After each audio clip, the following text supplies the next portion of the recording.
It's a big tent. Yes. Okay. So I'm gonna keep the mic here. So I'll just jump into it. That's Yeah. cool. Cool.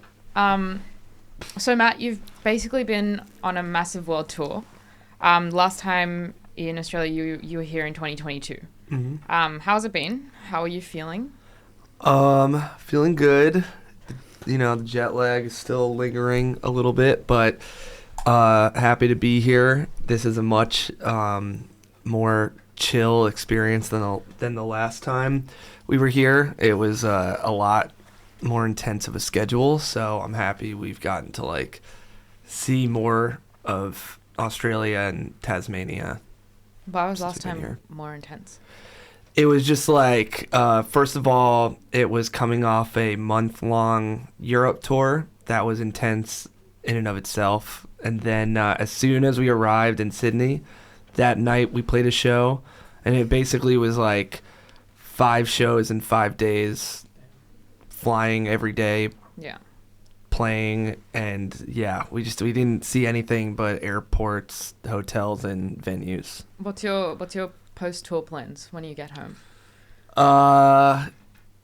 Chill for like a day and then get back to work. What have On the you- grind, yeah. What have you what's your favorite, like what have you been looking at since you're here and stuff, since you've had the time? Well, we finally got to see animals. That was Oh. cool because the last time like we got back to the US and you know everyone was like, "Oh my god, you guys like how were the koalas and the kangaroos?" And you know, we didn't see any of that. So this time we prioritized like finding a animal sanctuary, which we found in Tasmania, and we got to go do, you know, see some Tasmanian devils, feed some kangaroos, which like as an American is like magical beyond words. So Yeah. No, I feel like that's like very classic. Every time there's like a touring artist here, I always see like the mandatory Instagram post with like all the Australian animals. It's like that's like the hallmark of you've been here. There was the Hideo Kojima like Yeah. koala posting recently Yeah. as well. Oh really? Yeah, yeah. Yeah, I knew that he was in Sydney recently. Yeah. Yeah, I wish that lined up. Could have been a cool link up. Collaboration. Yeah. Yeah. You've recently been joined by a new member, Lucy Caputi. How did this come about, and how has it felt performing as a trio and less backing track focused? Yeah. Lucy and I have like known each other for over 10 years.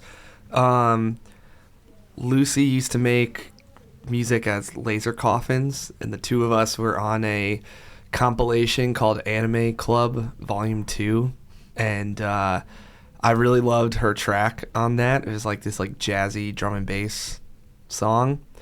And we kind of like didn't really talk or just keep in touch for like a couple years, and then in lockdown we were in like a Discord server together and we started talking more again, and then I found out that she played guitar and we talked about like music outside of electronic music, and it turned out we had a lot of very similar taste.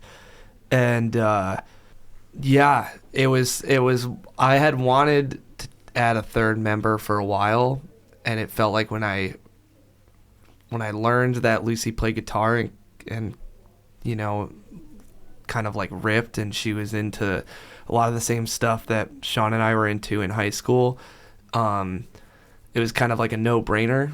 It was just a matter of finding the time to like bring her on board. And we only kind of just had the time last year. Yeah, it was something that we had talked about for years, but it's been great. And, you know, it's definitely like a learning curve, and you have to perform a little differently as a trio versus like just me and Sean. But I think it's like a really cool, a lot more live, organic experience as like a performer and hopefully as like an audience member. And I'm excited to continue to like refine that and kind of bring her more and more into the fold as like a full-time band member. Yeah, awesome. We also wanted to ask, like, there's a big Australia connection that you've just recently signed with Future Classic. I know, like, for me, I feel like that's like a formative label, at least in Australian music especially. Like, I think that was my first introduction to electronic music, was through stuff like that. So how did that come about? And had they like been on your radar for a while? And yeah. I think that it started with management, right? I'm asking the label manager, my boss. Gotta make sure I don't say anything too fucked up. Expose the inner workings. Fair enough. No, but yeah, I think it was through management. And truthfully, I'm not like a big label person. Like outside of super huge legacy labels, I'm not like super caught up on. I don't like check what label something gets released on often. So yeah, I didn't really know about them until we kind of started talking about working together. And for me, like the number one thing that made me feel like, okay, they're cool and this will be like, this will work, was the last Sophie record, which I loved. And so, you know, to be on the same label that she was on is like, you know, pretty amazing. Yeah, sure. So that was like my selling point. Yeah, nice. Yeah. Yeah. Cool. I just wanted to talk about the Wolf Girl 10-year anniversary, and how does it feel looking back and reflecting on 10 years of that album's legacy? And I mean, it's pretty crazy. It's really surreal because, I mean, it's actually 11 years now. We missed the 10-year anniversary. Yeah. But it's pretty wild. I feel old, you know? But it's great and amazing and beyond my wildest expectations that when I made that record that people would still be listening to it and discovering it now.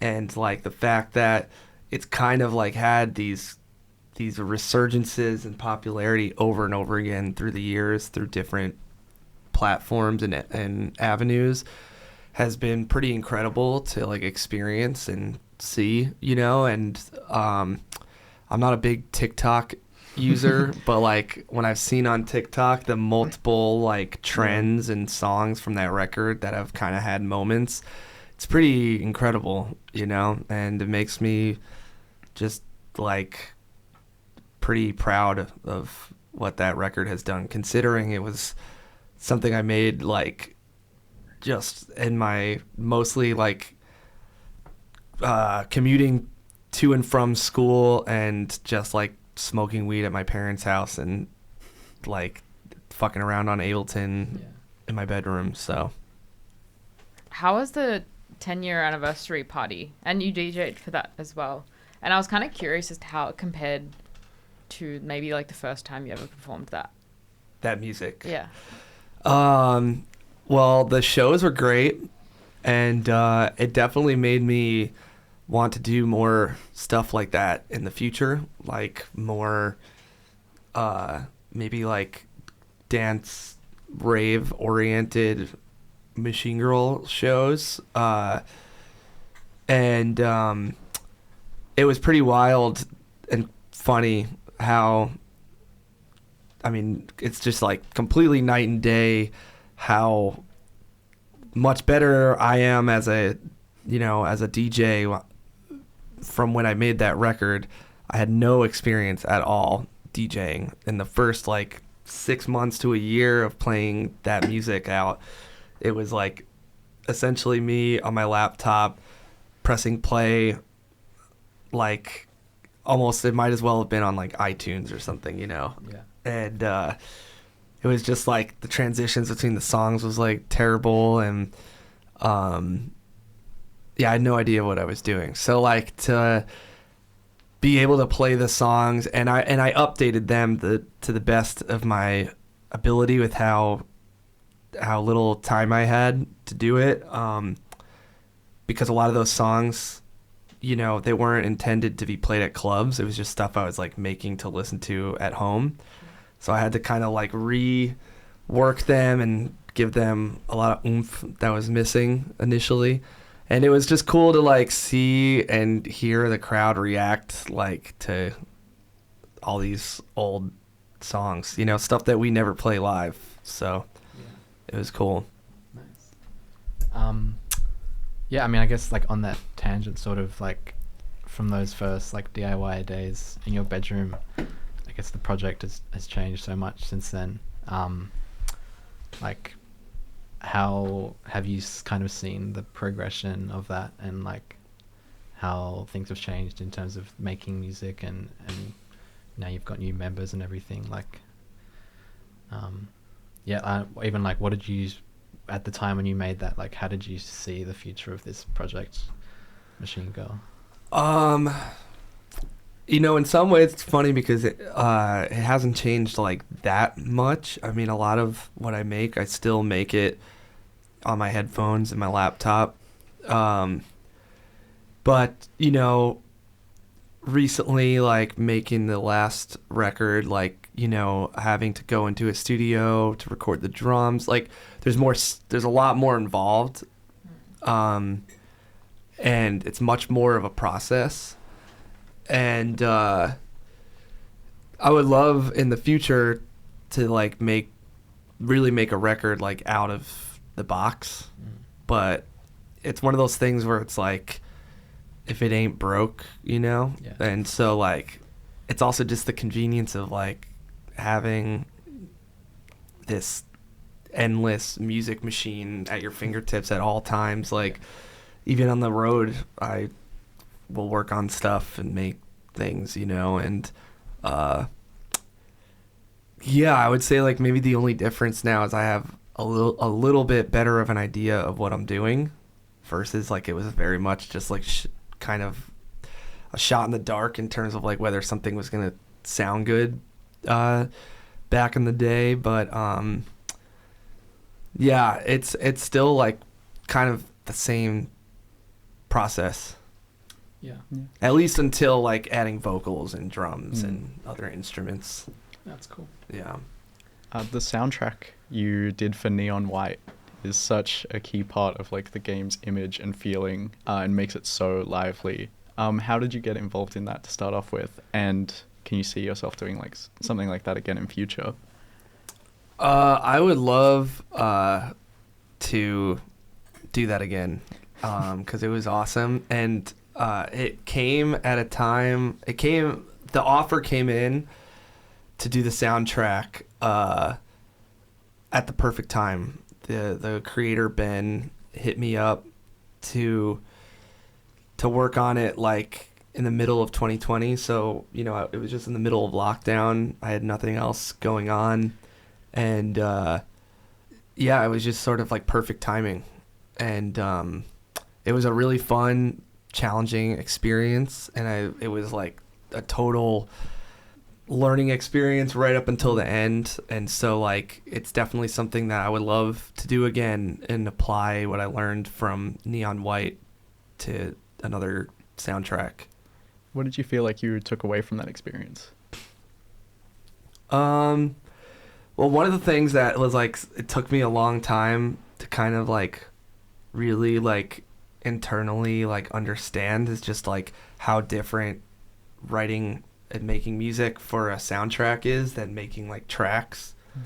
And the first half of that process, I was making just a lot of tracks because I kind of like purposefully procrastinated working on all the like more cinematic music and just focused on like the level music, which he told me was just supposed to be like Machine Girl songs. Yeah. So I was like, oh, that's the easy shit. So I knocked all that out, and then I had to like really kind of like learn, because I'm not, you know, like a trained composer or anything. So it was just like kind of learning as I was going how to like make stuff that's more, you know, cinematic and stripped back and there to serve the purpose beyond the music, you know, and that was something that was really fun about it. Actually, was the challenge of like getting a prompt and having to meet that.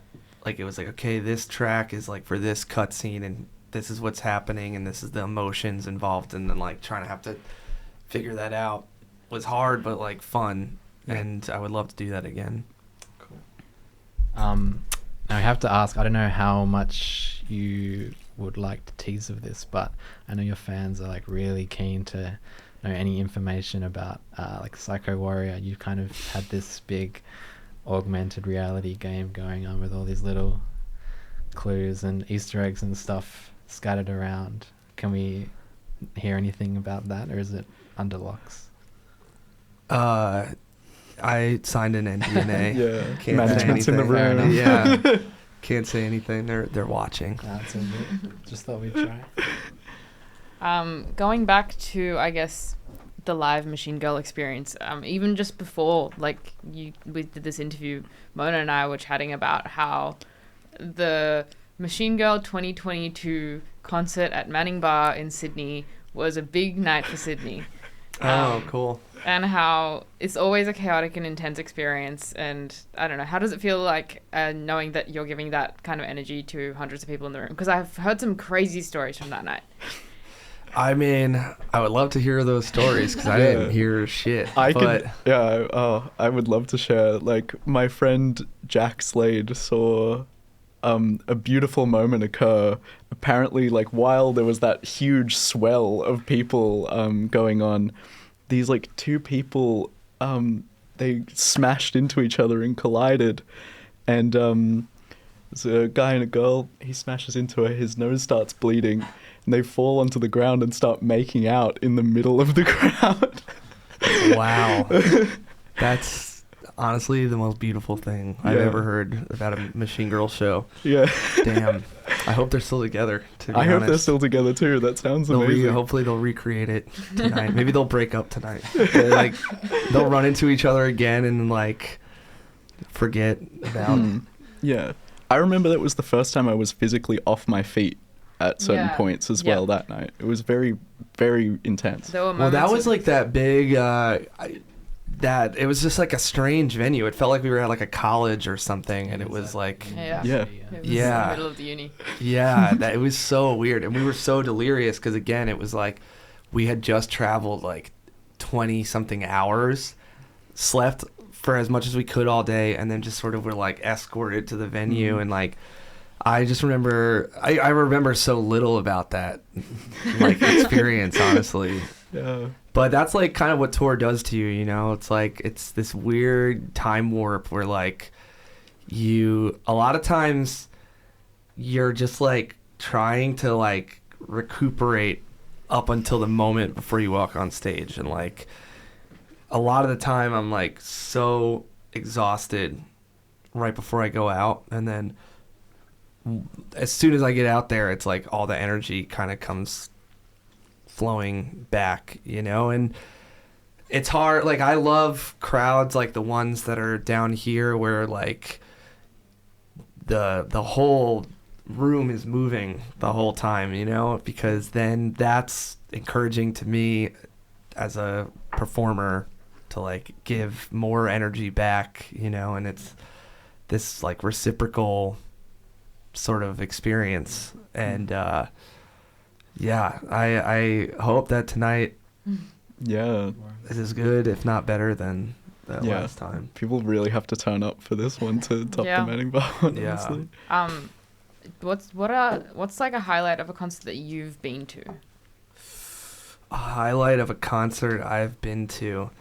I mean, there's a couple, like two that just immediately come to mind that were like pretty life-changing experiences. Where I saw Dillinger Escape Plan about 10 years ago, or almost 10 years ago in New York, and the lead singer, Greg, who is like one of the most psychotic performers that I've ever seen. Like, he makes like the Dillinger Escape Plan in general, like that show is like makes a Machine Girl show look like, you know, Weenie Hut Jr. or something.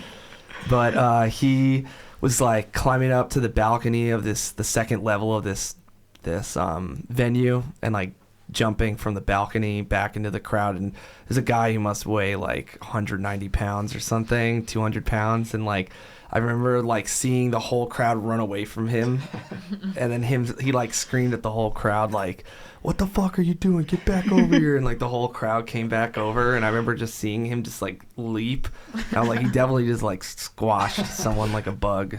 And but the craziest thing was like at the end of the show, they as their encore, their like most popular infamous track is this song called 43% Burnt that has like this insanely heavy fucked up breakdown as an outro.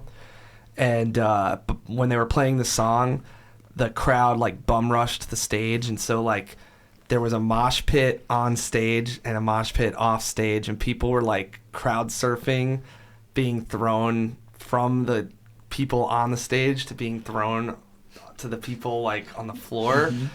And I remember like leading up to the final breakdown, the lead singer screamed to like the lighting guy, and he was like, "Dude, like turn every light on. I want everyone to see like this fucking insanity right now." And they turned like every light on the venue on, so it was like disorientingly like uncomfortably bright. Yeah. And then he was like, "When the moment happens, turn every light off. Just black this whole fucking place out." And so like right as this final breakdown of the whole show happened, the whole place went pitch black, and people just started like going completely ape shit. Like it was like apocalyptic zombie mode. People just like throwing elbows and like fucking spin kicking and shit. But it was like in basically like pitch darkness. There was like a strobe, but it was like so disorienting. And the people that were on the stage started picking all the band members up against their will and like throwing them around and like tearing the drum set apart in real time, and the drummer was like still trying to play as the drums was getting torn apart. It was fucking crazy. But that's one thing that stands out. And then also I saw this band, the Boredoms, play a show like over 15 years ago, and just the whole show was like, it was 9 drummers surrounding the lead vocalist, who had a wall of guitar necks that he would hit with a giant like what's that big is that a taiko drum, the Japanese? Yeah, so he had like a huge like taiko drumstick and was like smacking these like wall of guitar necks that was reverberating these like epic huge chords, and to this like insane like tribal rave like drum shit. And Zach Hill of Death Grips was one of the drummers, and at one point when they started the show, like it was like one by one each drummer would kind of like join in to like whatever beat they were playing. And then the lead singer guy, like all at once, and he was kind of the conductor, he like had them all like stop, and as they all stopped, you heard like another drum set behind you, and they carried the last drummer in through the audience, and he was like facing the stage going like doing like a crazy drum solo. It was just like fucked up. That was one of the best shows I've ever seen. Amazing. That's unreal. I feel like if you can give like a play-by-play of a show you saw like 15 years ago, like, you know, it was good. Yeah. I also I hit up your Discord to like crowdsource some questions and see what the people really want to know. Someone wanted to know what your favorite cereal brand was. Cereal brand? Yeah. I actually hate cereal. Oh. Like I really hate cereal, but if I had to pick one, I would say I haven't had them in probably 10 years, but I used to eat like what are they, mini wheats? Frosted mini wheats. That was like my shit. Yeah, people were really on the deep lore. People were curious about MC Hellfuck. It was a feature, I believe, a few years back, and people were like trying to pin down who this identity is. Yeah, is it a alter ego perhaps, or secret? It's a secret. It's a secret. Yeah, I guess all these things are unknown for a reason, right? Yeah. Artists you would want to collaborate with in the future, or like a dream collaboration? I mean, there's so many people. I would say like, you know, I don't know. I from the Boredoms would be really cool. I'm just gonna go like really over the top and big. Why not? I don't know, like fucking. I don't know. I don't know. I think someone It's, like, someone hard. mentioned Hakushi Hasegawa, who I think you've talked about before as like a fan. Oh yeah, she's dope. Yeah. I mean, yeah, she's someone that I would love to work with. I mean, like, I always had this idea of doing like a record or like a song with Venetian snares. Oh yeah. Maybe like doing like sending him like Sean's live drums or something, and then having them chop it up and then putting vocals on top of it or something. Yeah. Would be cool. Let's if he's listening to this. Yeah, link Yeah, Bill. for sure. Yeah. And someone wanted to know, like, is there like a coolest gift you've gotten from a fan, or like any noteworthy fan interactions that have left a mark? Yeah, it's like hard to recall on the spot, but I've definitely gotten some cool. I mean, one of the coolest things a fan ever gave me was like a hand knitted like the Uvoid dog. Oh, They like hand knitted like an accurate one that is like the size of an actual small dog, and the quality is amazing, and it's one of my favorite things a fan has ever made and like given to me. I always love like if something obviously they put time and effort into it, then you know I appreciate it. Yeah. One other thing, I don't know if they drew it, but someone gave me this really beautiful hand illustrated framed picture of Morgan from Darkstalkers, the character, and that's still hanging up in my apartment to this day. And then recently in Argentina, a person that is a fan but also someone that I, you know, am like mutuals with on Instagram, who's a really talented tattoo artist. She designed this like cool framed like wolf head thing. cool. Pretty sick. So yeah, those are the things that come to mind. Beautiful. Amazing. This isn't a Discord source question, but I've been talking to a lot of people about doing this.